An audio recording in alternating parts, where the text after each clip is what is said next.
European union के साथ हमारा एक एग्रीमेंट हुआ है। एग्रीमेंट होता है बराबरी का, डील थोपी जाती है और सोशल मीडिया पे अमेरिका के राष्ट्रपति ये थोप देते कि अमेरिका ये करेगा, इंडिया ये करेगा।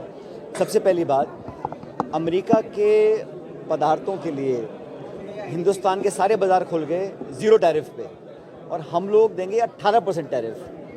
पहले टैरिफ था 3%, 50 की धमकी दी, 18 पे कर दिया। पाकिस्तान को 19 और हमको 18। तो हमारा जो कपास का किसान है, हमारा जो सोयाबीन का किसान है, हमारा जो मक्के का किसान है पूरे प्रदेश देश में, उनके लिए तो अपना जीवन काटना अब असंभव हो जाएगा।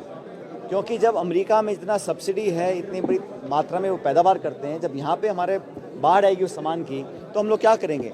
और पहली बार कोई विदेशी नेता या विदेश की कोई ताकत भारत को बता रही है कि कहाँ से हम तेल खरीद सकते हैं, कहाँ से नहीं खरीद सकते हैं। भारत कोई छोटा टापू नहीं है, इतना बड़ा मुल्क है। और कैसे अमेरिका हमको बताएगा कि आप रूस से नहीं तेल ले सकते हो या आप वेनेजुएला से ले सकते हो। ये निर्णय हमारा है।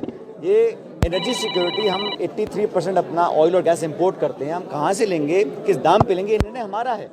ये हम पे थोपा गया है। और कहीं ना कहीं जैसा राहुल जी बोल चुके हैं, हम सब जानते हैं कि सरकार की कुछ कमजोरियां हैं। सरकार कहीं ना कहीं कॉम्प्रोमाइज्ड है। नहीं तो इतना होशोवास में पहले भी गैर कांग्रेस सरकारें रही हैं, किसी सरकार ने किसानों की बलि नहीं चढ़ाई है। इस बार जो किया है किसानों के साथ, जो धोखा दिया गया है, उनको मैं समझता हूँ उनके भविष्य को अंधकार में धकेला गया है। उसके लिए सरकार जिम्मेदार है। कांग्रेस पार्टी और तमाम जो इंडिया अलायंस के दल हैं इसका विरोध करेंगे। संसद में हम लोगों ने किया, संसद के बाहर करेंगे। राहुल गांधी जी अभी मध्य प्रदेश गए थे, कल पंजाब में थे, राजस्थान भी आएंगे, खड़गे साहब भी कर रहे हैं, पूरी पार्टी।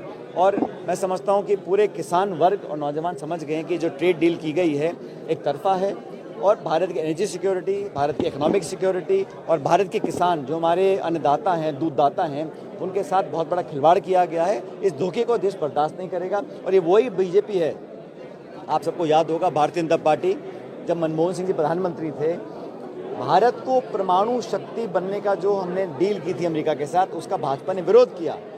एफडीआई का विरोध किया, एफडीआई इन रिटेल में विरोध किया, एफडीआई डिफेंस में विरोध किया।